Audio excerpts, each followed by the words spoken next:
ஐயோ இதெல்லாம் பார்த்தாலே எனக்கு தலைவலிக்குமே. எப்படி சார் இந்த ஃபார்முலா ஞாபகம் வச்சு அப்படின்னா, ரெண்டே சேர ஞாபகம் வச்சுலாம் கவனிங்க. இன்டெகிரேஷன் ஆஃப் சைன் எக்ஸ்னா மைனஸ் காஸ் எக்ஸ் வந்துடும். இன்டெகிரேஷன் ஆஃப் காஸ் எக்ஸ்னா சைன் எக்ஸ் வந்துடும். இது ரெண்டு பேரும் ஒரு பேர். இதனால ஞாபகம் வச்சுக்கோங்க. சைன்னா மைனஸ் காசு, காசுனா பிளஸ் சைன். ஓகேவா? இது கிளியரா? அடுத்து இவங்க ரெண்டு பேரும் ஞாபகம் வச்சுக்கோங்க.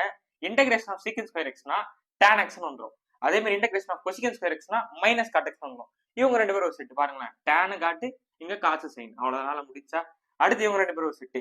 Integration of secant x tan எக்ஸ்னா உங்களுக்கு சீக்கன் எக்ஸ் வந்துடும். Integration of cosecant x cot எக்ஸ்னா உங்களுக்கு மைனஸ் கொசிகன் எக்ஸ் வந்துடும்.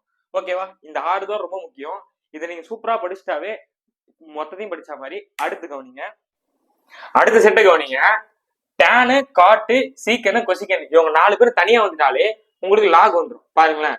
இன்டெகிரேஷன் ஆஃப் tan எக்ஸ்னா லாக் சீக்கன் எக்ஸ் வந்துடும். ஓகேவா? இன்டெகிரேஷன் ஆஃப் காட் எக்ஸ்னா லாக் சைன் எக்ஸ் வந்துடும். இன்டெகிரேஷன் ஆஃப் சீக்கன் எக்ஸ்னா log secant x plus tan x வந்துடும். அதே மாதிரி இன்டெகிரேஷன் ஆஃப் கொசிக்கன் எக்ஸ்னா log cosecant x minus cot x வந்துடும். ஓகேவா? சோ இது 4மே கிளியரா பக்காவா? அங்க ஒரு 6 இங்க ஒரு 4 10மே சூப்பரா ஞாபகம் வந்துச்சா? அடுத்து இது ரெண்டு கவனிங்க.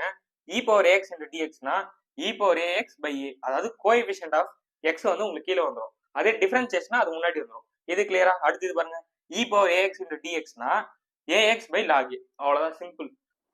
எப்படி ஈஸியா 12 ஃபார்மா ஒரே நிமிஷம் ஞாபகம் வச்சுக்கிட்டோமா? தொடர்ந்து படிச்சுட்டு வாங்க. எக்ஸாம் கிட்ட வந்துருச்சு. அடுத்த ஒரு ட்ரிக்ல சந்திப்போம். பாய்.